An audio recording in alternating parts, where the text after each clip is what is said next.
Hello viewers, আসসালামু আলাইকুম। Reza sir YouTube চ্যানেলের পক্ষ থেকে স্বাগতম জানাচ্ছি।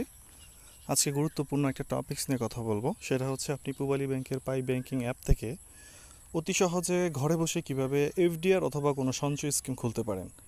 এখন থেকে আপনার ব্যাংকে যাওয়ার প্রয়োজন নেই, আপনি ঘরে বসেই চাইলে যে কোনো মেয়াদের এফডিআর খুলতে পারবেন। যদি আপনি পূবালী ব্যাংকের পাই ব্যাংকিং অ্যাপ অথবা অন্য যে কোনো ব্যাংকের ইন্টারনেট ব্যাংকিং ব্যবহার করে থাকেন, আপনি চাইলে এফডিআর অথবা অন্য কোনো সঞ্চয় স্কিম ঘরে বসে খুলতে পারবেন। কারণ সব ব্যাংকের অ্যাপের মধ্যে অলমোস্ট সেম প্রসেসেই এই সার্ভিসটা চালু আছে। তো আমি বিস্তারিত আজকের এই বিষয়টা, কিভাবে আপনি এফডিআর করবেন এবং কিভাবে এটা আবার এনক্যাশ করে আপনার অ্যাকাউন্টে টাকা নিয়ে আসবেন, টোটাল বিষয়টা দেখিয়ে দিব। আশা করি কোনো প্রকার সমস্যা আপনার থাকবে না। আপনি অলরেডি আমার স্ক্রিনে দেখতে পাচ্ছেন যে আমি পাই ব্যাংকিং অ্যাপে লগ ইন করে আছি এবং একটা রেড সার্কেলের মধ্যে দেখা যাচ্ছে লেখা আছে যে ফান্ড ম্যানেজমেন্ট। আপনি যখন পাই ব্যাংকিং অ্যাপে লগ ইন করবেন, লগ ইন করার পর এই ফান্ড ম্যানেজমেন্ট অপশনে যাবেন। অর্থাৎ এই ফান্ড ম্যানেজমেন্টে যখন ক্লিক করবেন, আপনার এরকম একটা ইন্টারফেস আসবে। দেখুন উপরে লেখা আছে ডিপোজিট প্ল্যান। হ্যাঁ, তো ডিপোজিট প্ল্যানের দুইটা অপশন, একটা হচ্ছে ফিক্সড ডিপোজিট অর্থাৎ এফডিআর আমরা যেটা বলে থাকি, আরেকটা হচ্ছে রিকারিং ডিপোজিট অর্থাৎ স্বাধীন সঞ্চয়, স্বপ্নপূরণ অথবা ডিপিএস যেগুলো আমরা বলি। তো আমরা ডিপিএস বা স্বপ্নপূরণ স্কিমগুলো দেখাচ্ছি না, আমরা প্রথমত আপনাদেরকে ফিক্সড ডিপোজিট এফডিআর সেটা দেখাবো। তো মাঝখানে দেখুন new fixed deposit account plus আমি অলরেডি সার্কুলার করে রেখেছি রেডভাবে। সো আপনি মাঝখানে এই বাটনে ক্লিক করবেন। ক্লিক করার পর এরকম একটা অপশন আসবে। এখানে দুইটা অপশন খুবই চমৎকার। যারা আসলে ইন্টারেস্ট বেস লেনদেন করতে আগ্রহী নয়, অর্থাৎ আপনি চাইলে ইসলামিকে চাইলে এফডিআর করতে পারবেন, অর্থাৎ প্রফিট বেস, অর্থাৎ ইসলামিক সিস্টেমও আছে, কনভেনশন সিস্টেম আছে। যারা চাচ্ছেন যে না আমি ইন্টারেস্ট নিব না, আমি শরিয়া ভিত্তিক ইসলামিকে এফডিআর খুলব অর্থাৎ এমটিডিআর করব, যেটা আমরা বলি মুদারা বা টার্ম ডিপোজিট অ্যাকাউন্ট।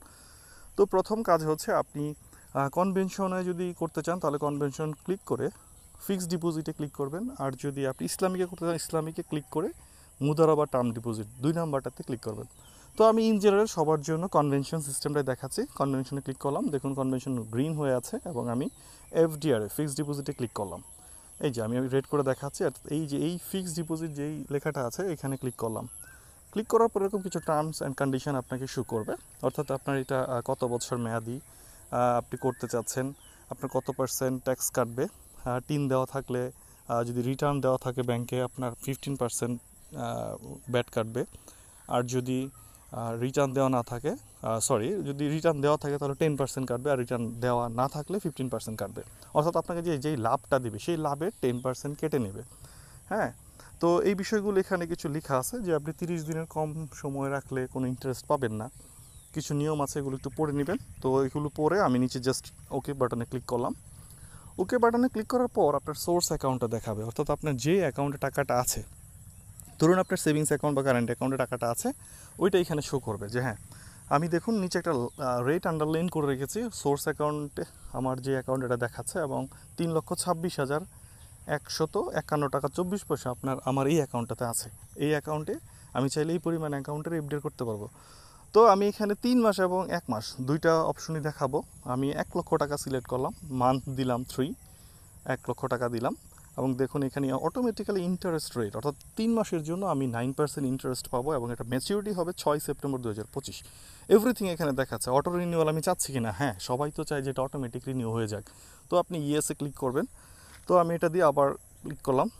যেমন যখন আমি রিনিউয়ালের জন্য ক্লিক করব তখন আমাদের দুইটা অপশন শো করবে। আমি কি চাচ্ছি যে আমার ইন্টারেস্ট যা এসেছে ওইটা সহ রিনিউ হোক, নাকি শুধু আবার 1,00,000 টাকা যে ওই প্রিন্সিপাল অ্যামাউন্ট ওইটাই রিনিউ হোক।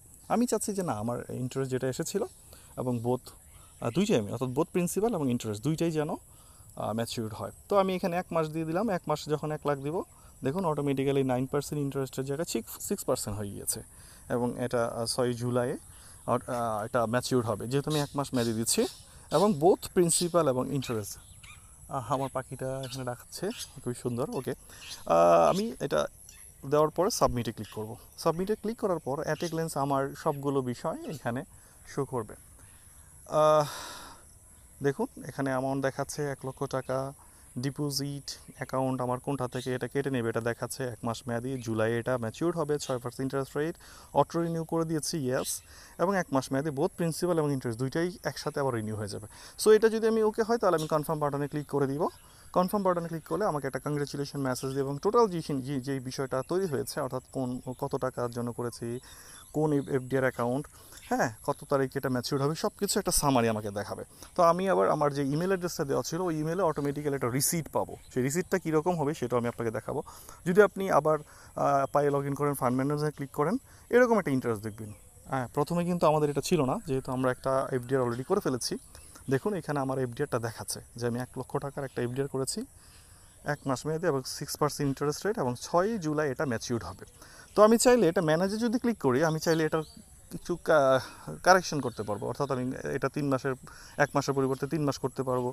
হ্যাঁ, যেমন দেখুন দেখাচ্ছে, ধরেন আমি ম্যানেজে ক্লিক করলাম, এটা চাইলে আমি যে কোনো কিছু কাস্টমাইজ করতে পারবো, অর্থাৎ রিনিউর ক্ষেত্রে আমি চাইলে অটো রিনিউ বন্ধ করে দিতে পারবো, প্রিন্সিপাল অ্যামাউন্ট শুধু রিনিউ করতে পারবো, 1 মাসের জন্য এটা করেছিলাম 3 মাস করে দিতে পারবো। সো আমার যে কোনো কাস্টমাইজ দরকার আছে আমি চাইলে ম্যানেজে ক্লিক করে করতে পারবো। ওকে, আমি কোনো কাস্টমাইজ করতেছি না।